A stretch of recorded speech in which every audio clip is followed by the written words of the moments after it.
Hello बच्चों, आज हम व्याकरण से पाठ 7 सर्वनाम पढ़ेंगे।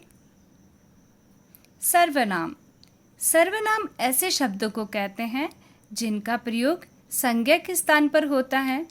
सर्व का अर्थ है सब, सर्वनाम का अर्थ है सबका नाम। बच्चों, वैसे तो हम जानते हैं प्रत्येक व्यक्ति, वस्तु, स्थान के नाम को संज्ञा कहते हैं, लेकिन हम इन नामों का बार बार प्रयोग करेंगे तो नाम अटपटे लगेंगे।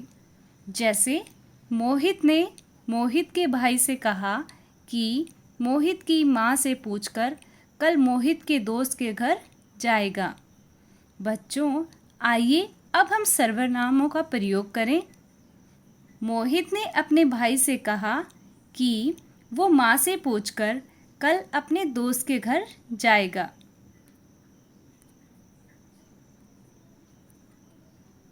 सर्वनाम जो शब्द संज्ञा के स्थान पर प्रयोग किए जाते हैं उन्हें सर्वनाम कहा जाता है। सर्वनाम के 6 भेद हैं: पुरुषवाचक सर्वनाम, निश्चयवाचक सर्वनाम, अनिश्चयवाचक सर्वनाम, संबंधवाचक सर्वनाम, प्रश्नवाचक सर्वनाम, निजवाचक सर्वनाम। पुरुषवाचक सर्वनाम जो सर्वनाम बोलने वाले, सुनने वाले या किसी अन्य व्यक्ति का बोध कराते हैं उन्हें पुरुषवाचक सर्वनाम कहा जाता है। जैसे मैं, तुम, वह, वे, मैंने, मुझे, मेरा, हम, हमने, तुम्हें, उन्होंने, तुम्हारा आदि। पुरुषवाचक सर्वनाम के 3 प्रकार हैं: उत्तम पुरुष, मध्यम पुरुष और अन्य पुरुष। उत्तम पुरुष जिस सर्वनाम को बोलने या लिखने वाला अपने लिए प्रयोग करता है उसे उत्तम पुरुष कहते हैं। जैसे मैं टीवी देखूंगा, मेरा नाम अमित है। मध्यम पुरुष जिस सर्वनाम को बोलने वाला सुनने वाले के लिए प्रयोग करता है उसे मध्यम पुरुष कहते हैं। जैसे तुम चित्र बनाओ, आप इधर बैठिए। अन्य पुरुष जिस सर्वनाम को बोलने वाला किसी अन्य पुरुष के लिए प्रयोग करता है उसे अन्य पुरुष कहते हैं। जैसे वो झूठ नहीं बोलता, उसके पास कार है। निश्चयवाचक सर्वनाम जो सर्वनाम किसी व्यक्ति अथवा वस्तु का निश्चित बोध कराते हैं वे निश्चयवाचक सर्वनाम कहलाते हैं। जैसे यह, ये, वह, वे आदि। यह मेरा भाई है, वह मेरा घर है। इन वाक्यों में यह और वह शब्द पास या दूर की किसी निश्चित वस्तु या व्यक्ति का बोध करा रहे हैं। यह शब्द भाई का और वह शब्द घर का बोध करा रहा है।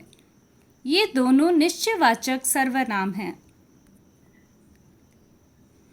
अनिश्चयवाचक सर्वनाम जिन सर्वनाम से किसी निश्चित व्यक्ति या वस्तु का बोध न हो उन्हें अनिश्चयवाचक सर्वनाम कहा जाता है।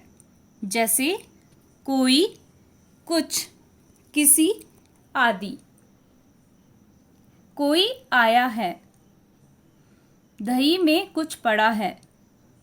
इन वाक्यों में कोई, कुछ शब्दों से किसी निश्चित वस्तु या व्यक्ति का बोध नहीं होता, अतः ये अनिश्चयवाचक सर्वनाम है। संबंधवाचक सर्वनाम जो सर्वनाम शब्द किसी दूसरे सर्वनाम शब्द से संबंध का बोध कराएं उसे संबंधवाचक सर्वनाम कहा जाता है। जैसे जो, सो, जैसा, वैसा। वाक्य प्रयोग जो करेगा सो भरेगा। जैसा बोओगे वैसा काटोगे।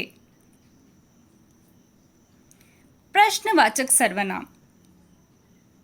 जिन सर्वनाम शब्दों का प्रयोग प्रश्न करने के लिए किया जाता है वे प्रश्नवाचक सर्वनाम कहलाते हैं।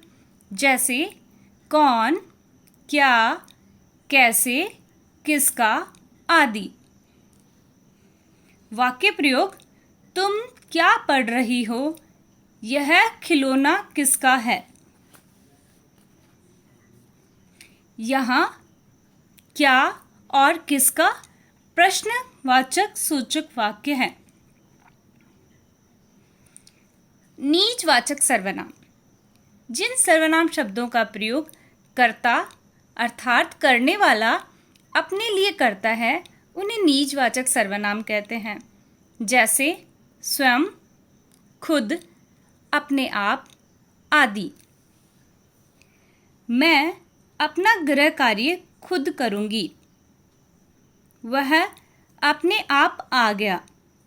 इन वाक्यों में खुद, अपने आप शब्दों का प्रयोग कर्ता अपने आप के लिए कर रहा है। ये नीचवाचक सर्वनाम हैं। धन्यवाद।